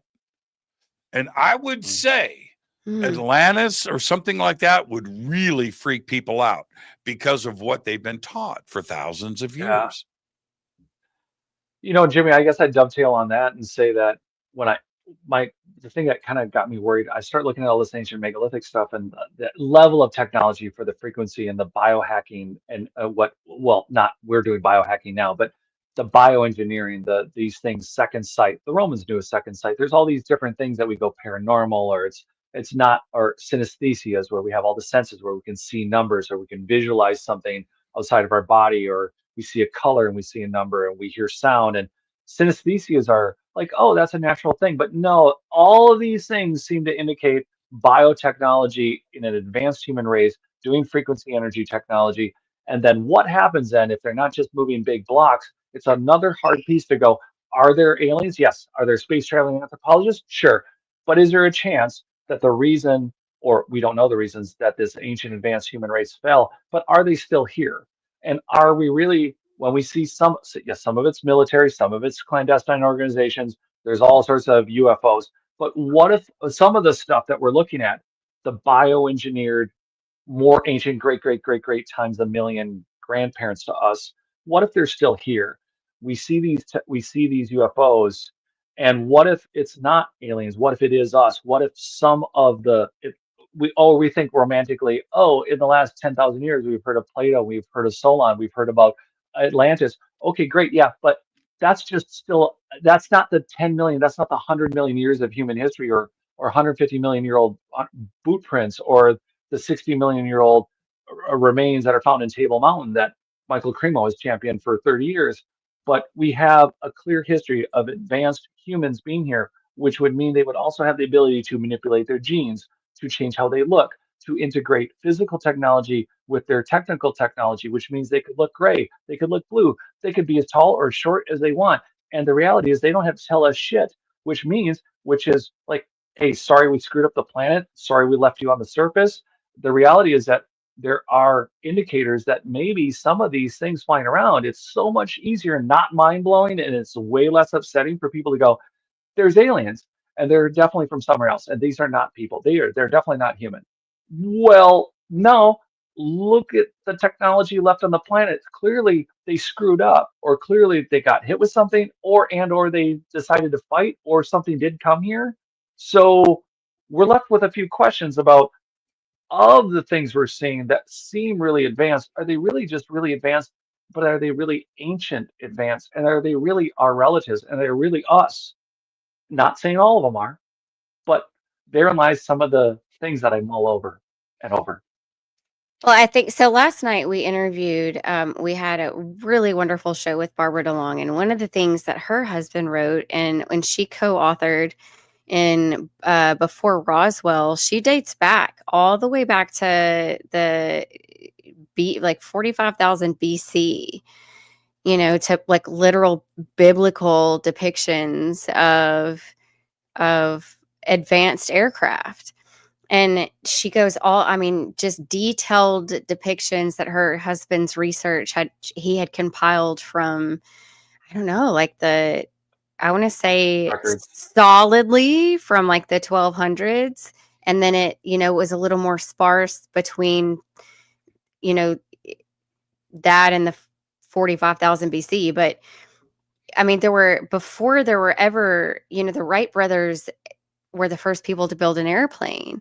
And it was, their first flight was 10 feet off the ground. They made it 10 feet off the ground, and it was like, I don't know, 280 horsepower, maybe. It wasn't even an actual 8 horsepower, more like 8 That's horsepower. right. 8. Maybe Yeah. it was 8. Yeah. Yeah. So it was super. It was like crazy, but they did like 3 flights in one day, and they made it like the longest trip was like 800 feet or something like that. And the height they made was like 10 feet off the ground. So if that was in 1903 and we're seeing these crafts that predate centuries before that, you cannot deny the existence of an advanced civilization that exists before us, whether they're from here or from somewhere else, giving us the technology or sharing with us or protecting us or whatever the plan is. I don't know. But there's clearly an advanced technology, an advanced civilization that was here prior to us. And there's no denying it. You can't, at this point, there is no denying it. Yeah, for sure. Because before hot air balloons, okay, yeah, you've got the Wright brothers in 1903, right? Okay, so back up before that, Calais, France, right? 1790, the first hot air balloon, and that, they're trying to get across the English Channel, right? That was the goal. But prior to that, if something was in the sky, It was a UFO. Mm-hmm. Yeah. It was aliens. It wasn't a 100%. bird. Yeah. They knew. They Yeah. knew. They Yeah. knew. All the civilizations knew. And we seem to be so advanced, yet we deny. We deny. But Well, all everything's a mystery. everything's a mystery. But all of the civilizations before us were like, oh yeah, it's like a normal. When I was at that ayahuasca retreat in Ecuador, over the sweat lodge, they said that UFOs would come down all the time and hover over the sweat lodge all the time. It was like, and then the way that the shamans described it was just like no big deal. They hadn't made contact with any entities, but the craft itself would come down and hover over the sweat lodge. And it was just the way that they talked about it. It was just not a big deal. It was like an everyday thing. It was like, yeah, this happens. It's cool. Like whatever. Yeah. They're It just makes checking you things wonder, out. Why is the government suddenly so yappity about this? Well, Why because is they the can't media hide it so- anymore. Well, I mean, that's obvious, right? Yeah, for sure. But why now? It's everybody's. It doesn't matter, right? It's Capitol Hill, it's the media, it's the Pentagon, whistleblowers left and right, UFO hearings, and it's crazy. It's because what is going on? It's becoming an ethical issue. It's becoming a moral issue for people that know the truth. But just like Bob Lazar said in his documentary, Area 51, and one of the things that he talked about feeling was he had like a moral, like he was compelled to share the truth, regardless of the consequences. Like this was the truth he experienced, and he felt like he needed to share it. Like he felt like people should know that. And I think that's what's happening is more and more of these Air Force and naval officers and people that have experienced these UAPs and UFOs and these things that are unexplainable in the skies are coming forward and saying, hey, this is a thing, and maybe it's a threat, maybe it's not, but we need to at least acknowledge that it's a thing. It exists and it's happening. And you can stick your head in the sand all you want. Right. But you can also look straight up and see that it's there, like it's. So I think it's a moral issue. I think people struggle with, and then you've got what happens when the public finds out. What happens when people actually start considering that perspective? Yeah. And Well, they opening their certainly minds seem to to that be- perspective. There seems to be a lack of concern. Over the years, we've always been warned, right? Society would collapse, religion would collapse, Wall Street would go, anarchy in the streets. That no, they can't have. Well, I think the cat is out of the bag, and I don't think anybody's jumping off of any buildings. No, I don't think think some so. religions are. What's that? I think some religions and some governments, they're so connected. You go to every university campus, you have a dozen different religions. They're so connected, they're so intertwined. So they rely on each other, how they tell their history in order to tell their narratives. They have to have the same, and it's just crumbled. It's gone. It's so man, it's like a bug through a windshield now as far as the details of all the, like you just said about Egypt, but all over the earth. It's like none of this adds up to what you guys are telling us is our history, and it's just obvious. We have more than 10,000 years of history. Look at the Gulf Archaeological Site. The one in Austin, the one outside of Austin. I got to go to it, but they find a stone floor that's 22 feet deep, and it's 22 feet deep. And it's a stone floor, and it's probably 18 to 26,000 years old. No one ever talks about Galt. Galt is owned by two archaeologists, and it's one of the only North American sites where there was a killed mastodon, and clearly it shows that humans were working on the mastodon when they left the head, and that number puts it around 46,000 years. So that's primitive. So we see mastodon and primitive bone working. Okay, yeah, primitive people. But again, when you're working with silicrete and you're working with megalithic constructions, and we're looking at all this worldwide cultural stuff that is clearly, along with human history, millions of years old, Well, that washes out what we want to believe or what we know about how advanced did we get? Are those humans still here? We might be the most interesting planet in the entire universe.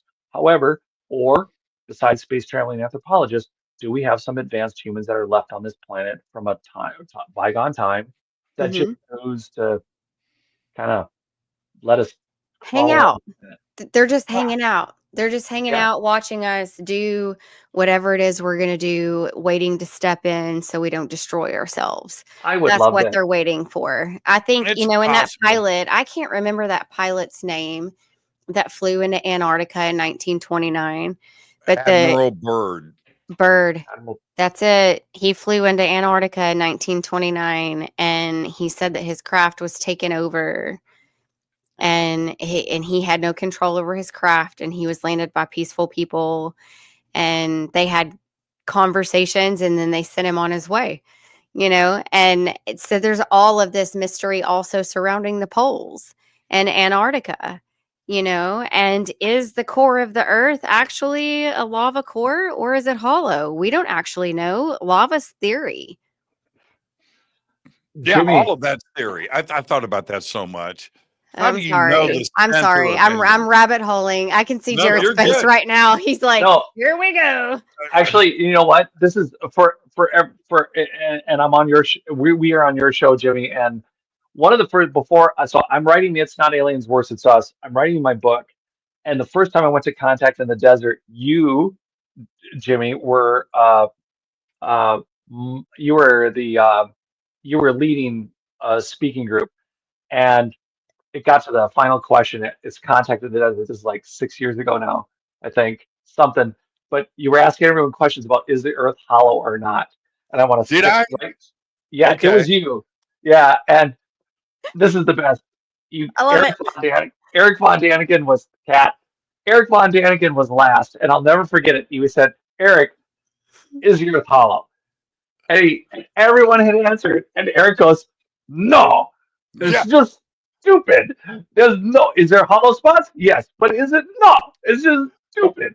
And he just went on and on about how dumb the idea that the whole Earth was like hollow. And it was just such a great answer, and I'll never forget that. That was, I think, He Eric Von said, you Daniken. know what? I remember that. And he said to me afterwards, it was the next night, and Eric and I are hanging out, and I come up and said, "Eric, what's up?" And he goes, the funny guy. You're that guy cracking those hollow earth jokes. Yeah. No, I love Eric, and you're right about that. I'm always trying to get everybody's take on things like that. I want to hear everybody's opinions. I do too. Yes. Yeah, but I Jimmy, don't know. you I don't know but either. you've been.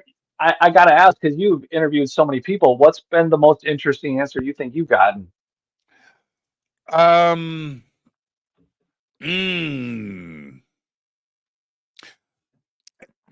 there's interesting, and there's also strange. Ooh, Yeah, and so what I have, okay, if you take the overall concept, the only way the earth, the center of the earth, could be cool is if there's nothing there, right? Because the other way around, it's called gravity. yeah. So you have pressure and everything. So you have heat, and everything else increases as you get to the center, unless there's nothing there. So what if there's nothing there? It would be easier to live. Now, what if there's something, because you wouldn't have the extreme temperatures, but what if there's something else in the center that could be used as a light source, like a sun within a sun, right? And what if, but then are you living on the inside, or is it, so, there's all of everybody can't be right here. What if there's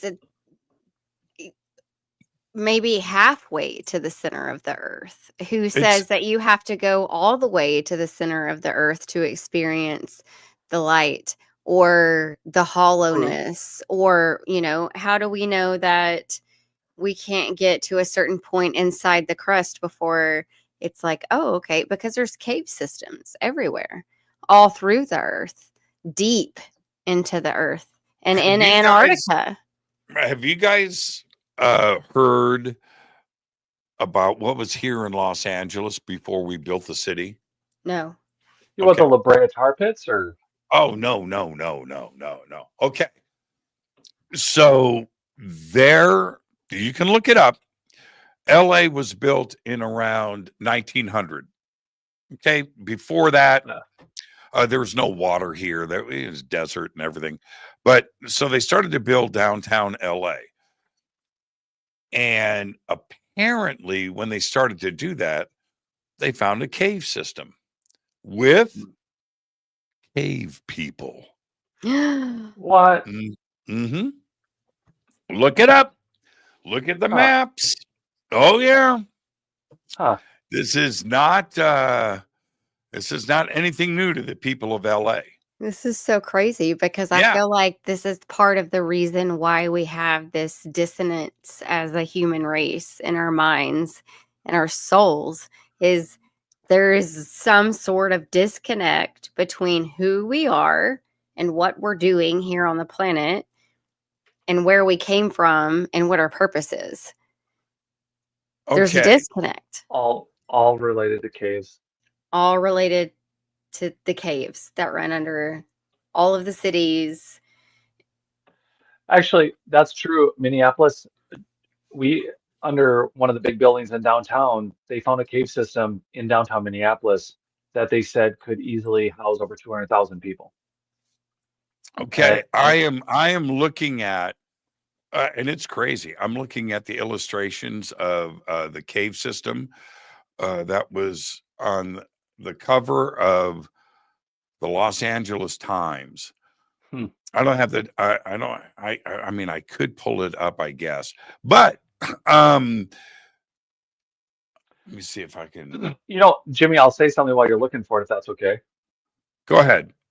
Well, to Kristi's point about not knowing who we are, I think while you were talking about it, Kristi, I was thinking about the ant people and the Western, the indigenous tribes all know about the ant people who came and brought them all underground and saved them from some deluge like 9,000 or 12,000. They didn't know. Maybe, they thought the verbal history went around 9,000 years.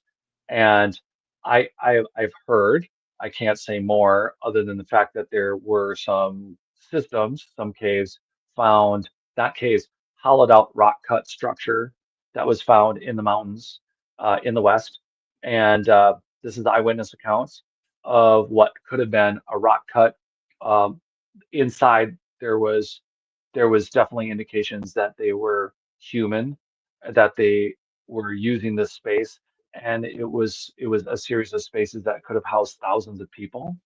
And there's no credit or history or knowledge about it. And then we get these instincts and we get these feelings about who we were or what we are, or like again, the downloads, like I used to live over there or something else. But there seems to be this, I don't know, every time we go to someplace special or important, like, like you're saying, when you get to an ancient ruin site, but there is this thing where it's like, okay, yeah, there's the amnesia, but we have these gut feelings about, okay, there's something to the cave systems. There's something to these stories. Why are we going underground everywhere? Why are we finding all these underground systems? They don't just seem to be natural. I like the rock cut stuff in South America. There's clearly a time where maybe that was a utilized, systematic, functional space for a city or something. But then there also seems to be this time where primitive people had to hide and had to go, and why, and how many times? Was it just the biblical flood? Was it younger drives? Was it something else? But anyway, I digress. You were finding photos. Göbekli Tepe is an example of that. It was deliberately buried, and you would have to ask yourself, did they have some knowledge from the cosmos that something was going to happen? Was it the biblical flood that's in every culture around the world? It's not just one. Was there something else? But they were certainly not the only culture to protect themselves from, I don't know, man, cosmic debris. I don't know. Right. So I'm pretty sure Göbekli Tepe is the latest article I read where they're about to pave roads over the ruins. No, they're not. No. Stop with that, Kristi. That's what I read. That's what I read. No, first off, it's on a hilltop. Yeah. I'll squash that rumor. It's on a hilltop, number one. Number two, it's out in the middle of the desert. Well, there's no reason to build any roads out there. That's exactly right. Jimmy Klaus Schmidt's wife, who's still alive and also an archaeologist, just totally criticized the construction. They said they didn't put down any paved roads. They've clearly put down concrete, not pavers. Steps. But they put down concrete roads for the trucks and the tour buses and stuff, and they built clearly on what are likely ruins, not the actual Göbekli site, but within the 95% that's still buried, they put concrete roads, and she's been public internationally about criticizing that. Mm-hmm. And they're supposed to put down more. And I heard that from another podcaster, but I don't know if she saw an article about it. I don't doubt that they're not trying to. Again, what's with the World Bank having access to the site now, and they have a plan about, we aren't going to uncover this for 150 years. What the hell? 95% of the site. Like, why aren't we going right the hell at it? There's your obvious cover up. So it looks like concrete was already poured around the road leading to Göbekli Tepe in Turkey as part of conservation work, which was controversial. There's that, but and that kind of stuff needs to be done. I understand that, but it's the other stuff. Like, look at Stonehenge, where they're building a tunnel for traffic. Mm-hmm. It's like, why would you do that? The irony is they're trying to hide shit, but maybe somebody will actually find something and will actually just go public with it versus them like destroying a bunch of things underground. Right. Maybe. I'm being optimistic. Maybe. It's mind blowing. And then when you, that's why one of the things I appreciate about Peru is they have taken great care to preserve their food. I mean, you bring up Sacsayhuaman. I mean, it is beautiful. I mean, it's beautiful. They've taken great care to preserve that entire hilltop, and it's a massive. That is not a small. No, that is when you're down in Cusco looking up at that's that whole mountain.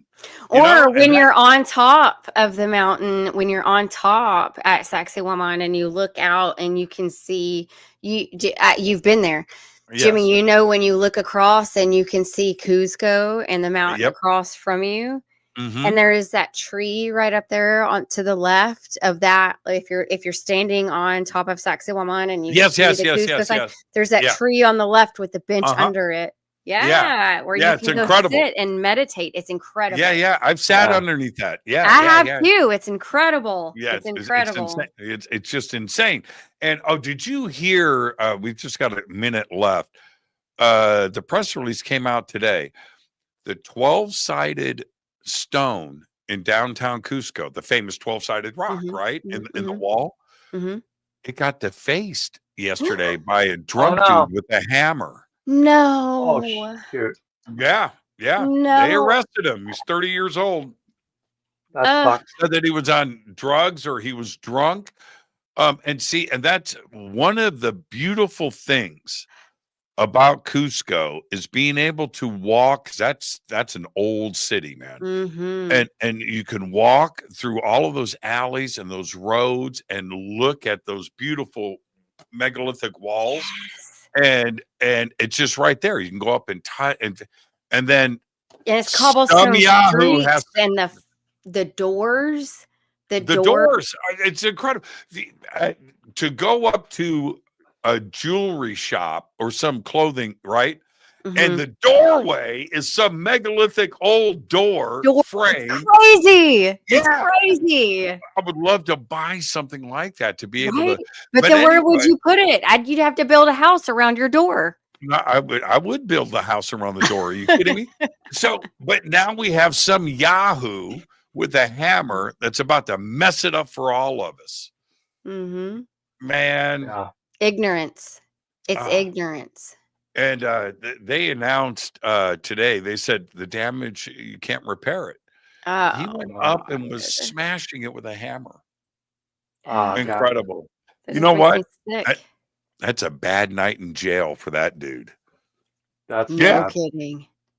No. Can you imagine the other inmates, man, just staring him down? What did you do to my ancestors?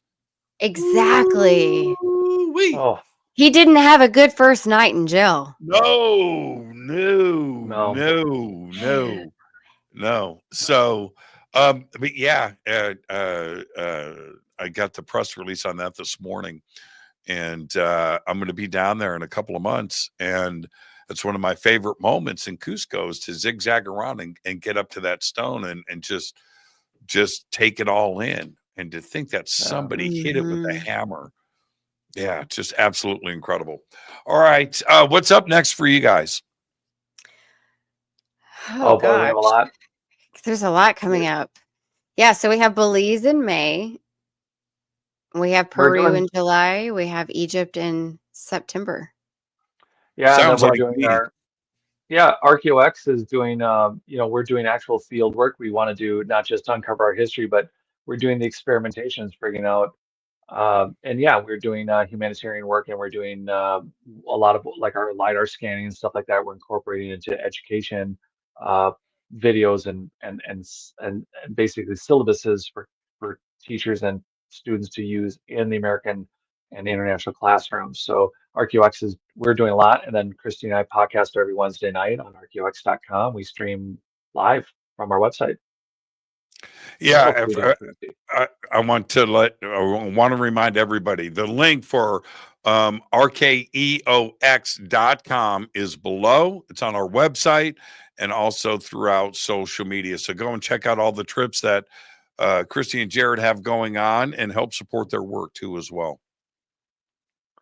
Thank you so much. Thank you for having us. Thank you so much, you guys. Enjoy the rest of your night. Keep up the work, and I'll see you out there on the road. All right. Have a good one. Thank you so much. Thank you. Jared. Yeah, thank you so much.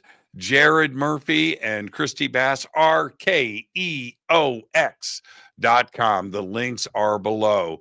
And so there you go, everybody. This is my Friday. It is your Thursday. So I'm going to get out of here, and I'll see all of you on Monday. I'm your host, Jimmy Church. Go back, Lee Tap. Fade to Black is produced by Hilton J. Palm, Renee Newman, and Michelle Freed.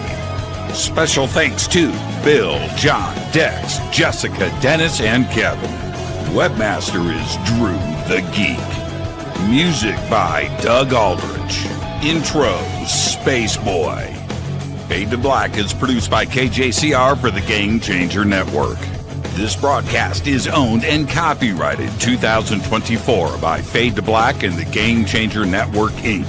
It cannot be rebroadcast, downloaded, copied, or used anywhere in the known universe without written permission from Fade to Black or the Game Changer Network. I'm your host, Jimmy Church. Go back, Lee Tappy.